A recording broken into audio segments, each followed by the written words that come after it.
Quickly now, come on in. Don't let the heat out. Shut the door behind you. Push it hard against the draft. There, listen to that wind howl as soon as the latch clicks. It sounds like a wolf prowling around the house, doesn't it? But it cannot get in here. You are safe inside now. Oh, look at you. You look like a snowman. Stand right there on the rubber mat. Stomp your boots. Stomp, stomp. Knock off that heavy packing snow. I can hear the chunks falling off onto the tray. Let me help you with your parka. The zipper is cold against my fingers. Zip. There we go. Hang it up here on the hook. It smells like fresh, cold air and wet wool. Take off your toque, dear. Your hair is all flat and staticky, but that is just the mark of a true Canadian winter. Your cheeks are bright red, like two Macintosh apples. I can feel the cold radiating off you, but don't worry, the wood stove has been going all day. You will thaw out in no time. Take off those wet mitts and put them on the heater vent. They will be dry and toasty by morning. Can you smell that? The scent of wet wool drying? It is a humble smell, but it smells like safety to me. It reminds me of coming home from the rink when I was a girl. After hours of skating until my toes were numb, Mom would always be waiting just like this. Come into the living room. The floorboards are a bit creaky in the hallway. They shrink in the dry winter air. Step carefully. Walk over to the window with me for a moment before we sit down. Pull back the heavy velvet curtain just an inch. Look out at the street. The street light is humming, buzzing softly in the cold. It creates a cone of orange light in the darkness. And look at the snow falling through it. Giant flakes the size of goose feathers. They are falling so thick and fast, you can hardly see the house across the road. It is a whiteout, eh? Everything is being covered up.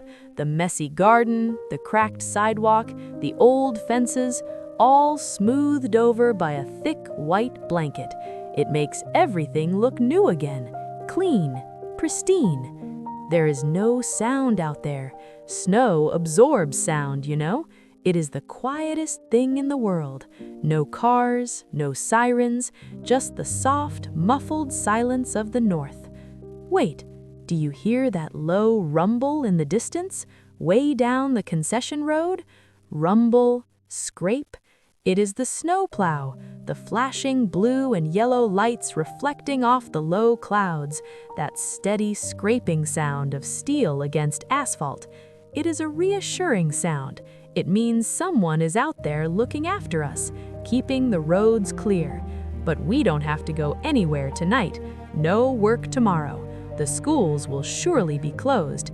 It is a proper snow day, a gift of time. Let the curtain fall back. Let's shut out the night. Come over to the Chesterfield. I have put the flannel sheets on the cushions. They are soft and warm. Sit down. Sink into the upholstery. Ah, that's better. Stretch your legs out towards the wood stove. Can you feel that heat? It is a different kind of heat than the furnace. It is a living heat. It penetrates right to your bones. You can hear the wood popping and shifting inside the iron box. Snap, hiss. That is the sap boiling out of the maple log. It smells faintly of wood smoke and ash, a dry, comforting smell. I have a pair of thick wool socks for you here, hand-knitted, gray with a red stripe at the top. Put them on. Wiggle your toes. Feel the blood rushing back into your feet.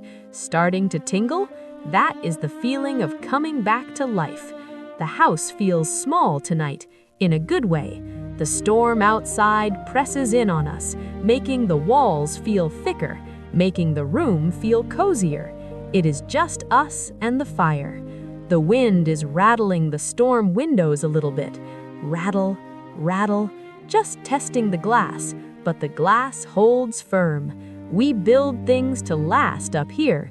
We know what the winter can do, so we build strong and we stay warm. Look around the room. The shadows are flickering from the firelight, playing on the walls. My old hockey stick is in the corner, signed by the local team back in '72. It rests there like an old soldier. And the pictures on the mantelpiece, black and white photos of snowbanks high above our heads. We have seen worse storms than this, haven't we? And we always come through. We just hunker down, we make a pot of tea, and we wait it out together. That is the Canadian way. Quiet resilience. You don't have to fight the storm, you just have to respect it and stay inside where it is warm. I'm going to the kitchen to get the kettle. You just stay right there on the Chesterfield. Don't move a muscle. Listen to the wind in the chimney. It is singing a song of ice and frost, but here inside it is amber and gold, warm and safe. Close your eyes for a second. Just feel the heaviness of your eyelids. The cold air made you tired. Your body spent so much energy keeping you warm out there. Now it can let go. You can let your shoulders drop, unclench your jaw. You are home. Nothing to do but watch the snow pile up, inch by inch, foot by foot, changing the shape of the world while you rest. Just rest. Come on through the archway into the kitchen. The linoleum floor is cool under your wool socks, but the air in here is thick and warm. It is humid with the steam from the kettle and sweet with the smell of baking. I turned the overhead light on low. It casts a warm yellow glow over everything, reflecting off the chrome toaster and the glass jars on the counter. Pull out a chair at the old wooden table. Do you hear it scrape against the floor? Scrape. It is a familiar sound. This table has seen 1,000 family dinners. Run your hand over the surface. You can feel the scratches and the dents, scars of love and life. Sit down, dear. I'm going to check the oven. Open the door, creak, whoosh. A wave of hot, sugary air rushes out to meet me. It smells like heaven, doesn't it? Brown sugar, butter, vanilla, and just a hint of flaky pastry. These are my mom's famous butter tarts. Some people like raisins in them, some people like pecans, but tonight they are plain, just that rich, golden filling bubbling away. I'm taking the tray out now. Careful, clink, setting it on the cooling rack. Listen to them sizzle softly as they cool. Sizzle, snap. The filling is still liquid hot. It needs a moment to set, to become that perfect sticky consistency. While we wait, let's pour the tea. The kettle is whistling now, a high, steady note. I'll lift it off the burner. The whistle dies down to a whimper. I have the big Gran Betty teapot ready. It is chipped on the spout, but it pours the best cup. Water hitting the tea bags. Splosh, swirl. Watch the water turn dark amber, the color of polished mahogany. It is a strong blend, red rose tea, the only kind we drink in this house. It tastes like comfort. It tastes like home. I'll pour you a mug. Here's the milk jug, just a splash. Watch the white clouds swirl into the dark tea, turning it a creamy beige. Here's your spoon. Clink, clink, against the side of the ceramic mug, stirring in the warmth. Wrap your hands around the mug, dear. Let that heat seep into your palms. It travels up your arms, relaxing every muscle as it goes. Now look at the window over the sink. The storm is painting on the glass. Jack Frost is at work tonight. Look at the intricate patterns of the frost. Ferns and feathers made of ice. Crystalline forests growing on the pane. They sparkle in the kitchen light, beautiful and delicate, separating us from the howling wind outside. The wind is shaking the vent hood a little, flap, flap, but it feels distant here. The kitchen is a fortress of food and warmth. Okay, the tarts are cool enough now. I'm sliding one onto a plate for you. The pastry is flaky and golden, crumbling just a little at the edges. Take a bite. Crunch. Then the soft, gooey center. It sticks to the roof of your mouth, sweet and buttery. It tastes like childhood winters. It coats your tongue in happiness. Wash it down with a sip of hot tea. The bitterness of the tea cuts through the sweetness of the sugar, the perfect balance, yin and yang. Listen to the fridge humming in the corner. It kicks on and off, a steady companion. And the old clock on the wall, shaped like a cat with a moving tail. Tick-tock, tick-tock, measuring out the moments of peace. You are safe here. The pantry is full, the woodpile is high. The storm can rage all at once. We have everything we need right here in this room. Look at the steam rising from your cup, curling up towards the ceiling, disappearing into the air, just like your worries. Let them drift away with the steam, dissolving into nothingness. Lean your elbows on the table, rest your chin in your hands. Just breathe in that bakery smell. It acts on the brain like a sedative, telling your nervous system to stand down. The danger is over. The day is done. You are fed, you are warm, you are with family, or as good as family. Take another bite of the tart. Don't worry about the crumbs. We can sweep them up tomorrow. Tonight is for savoring. Tonight is for being present. The warmth of the kitchen is making you drowsy, isn't it? Your blink rate is slowing down. Your head feels a little heavier on your shoulders. That is the sugar and the heat doing their work, preparing you for the deep sleep of winter, the kind of sleep that bears have, hibernation, restoration. Just sit here for a moment longer, watching the frost grow on the window, listening to the wind try to find a way in and failing, because you are safe. You are so very safe. Finish your tea, love. Drain the last drop. Feel it warm your stomach, a glowing coal inside you, radiating peace from the inside out. Come on in here. It is a bit darker in this room. I will just switch on the banker's lamp on the desk. Click. There. A pool of soft green light spills onto the blotter.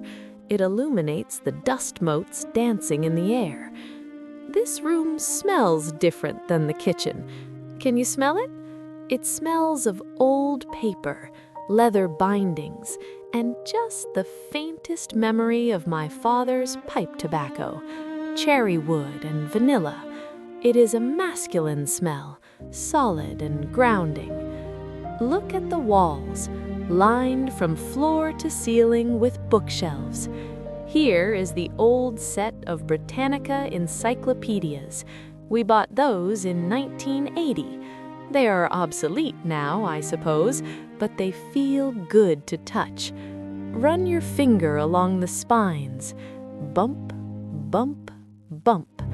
The gold lettering is fading, but the knowledge is still safe inside.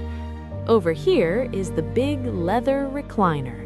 It is worn smooth on the arms, cracked like a map of an old country.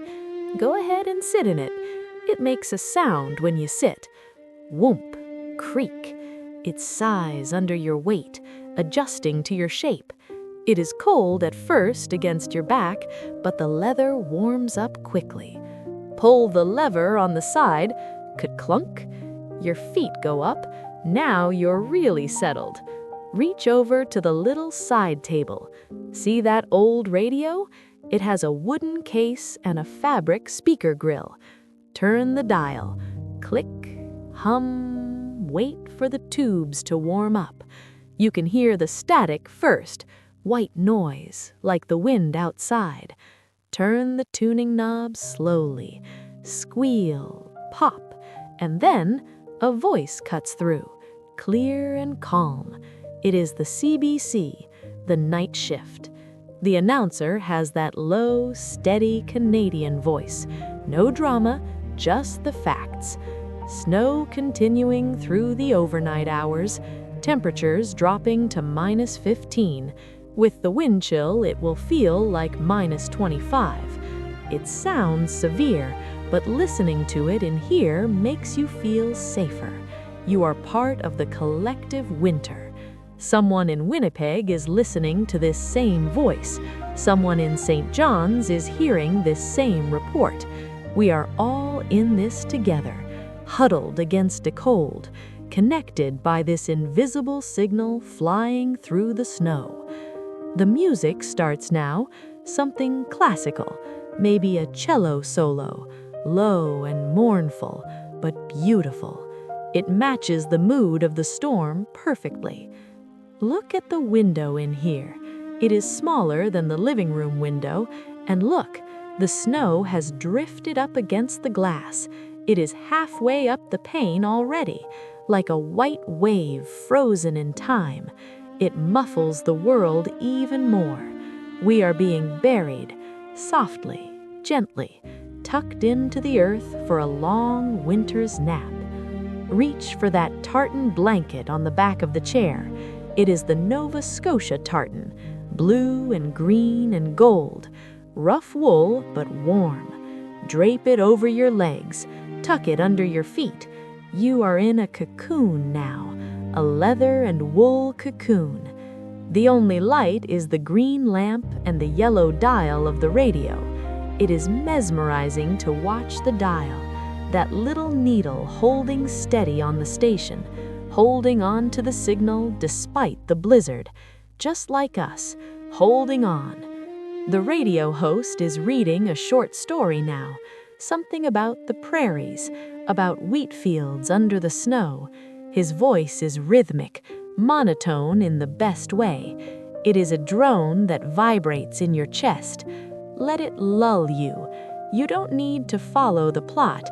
Just let the sound wash over you, like the waves of Lake Superior. Your head is resting back against the headrest. Your neck muscles are finally letting go. You didn't realize how much tension you were holding, carrying the weight of the winter on your shoulders. But here in the den, you can put it down. The books around you are silent guardians, thousands of stories sleeping on the shelves, protecting your story.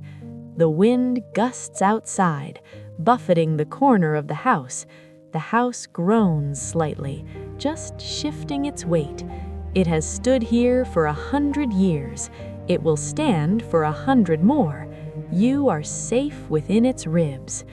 Watch the shadows in the corner of the room. They are deep and soft, velvety darkness. It is not empty darkness, it is full of peace. The radio plays a station identification. This is CBC Radio 1. The time signal. Beep, beep, beep, beep. It is late, love, later than you thought. The world has stopped turning for the night. The snowplow has gone by. The neighbors have turned off their porch lights. It is just you, the leather chair, and the voice on the radio. Your eyelids are getting heavy, so heavy. It is a struggle to keep them open, and why would you want to? There is nothing to see, only the back of your eyelids and the dreams waiting there. Let the radio fade into the background. Let the static mix with the wind. Let the warmth of the blanket seep into your bones. You are drifting, drifting like a snowflake falling in the dark, slowly, softly, coming to rest. Up we go, one step at a time. Hold the banister. It is smooth, cool wood, polished by years of hands guiding their way to bed. At the top of the landing, it is darker. The air is cooler up here. We keep the bedrooms cool in the winter. It is better for sleeping, keeps the sinuses clear. Here is your room. The door is slightly ajar. Push it open. The room is bathed in a ghostly blue light. That is the reflection of the street lamp on the snow outside. It lights up the room better than the moon. Walk over to the bed. It is a high bed, a solid maple frame made by a local carpenter. It looks inviting, doesn't it? Look at the bedding. We don't use thin blankets up here in the north. We use the duvet, a thick, heavy goose-down duvet.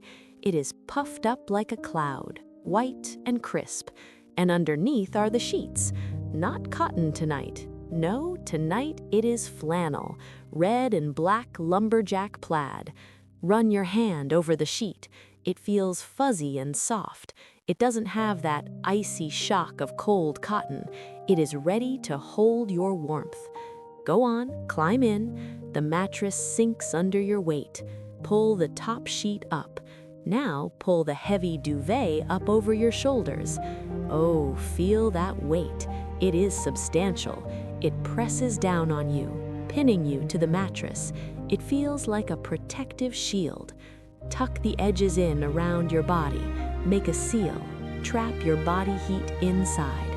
You are in a little cave now, a warm, soft cave. Wiggle your toes down to the bottom of the bed. If it is a little cool down there, just rub your feet together. The flannel will warm them up in seconds. Your head hits the pillow. It is firm and cool. Turn your face towards the window. Let's look at the storm one last time from the safety of the bed. The snow has piled up on the windowsill. It is banking up against the glass, covering the corners, turning the window into a vignette. The flakes are still falling, but they seem slower now, floating down lazily, dancing in the blue light. They are weaving a blanket for the earth. He giveth snow like wool. He scattereth the hoarfrost like ashes. Psalm 147. It really does look like wool, doesn't it? Soft and matted and thick. Listen, do you hear that? No? Exactly. You hear nothing. The snow has insulated the house completely. It has wrapped us in silence, the great quiet.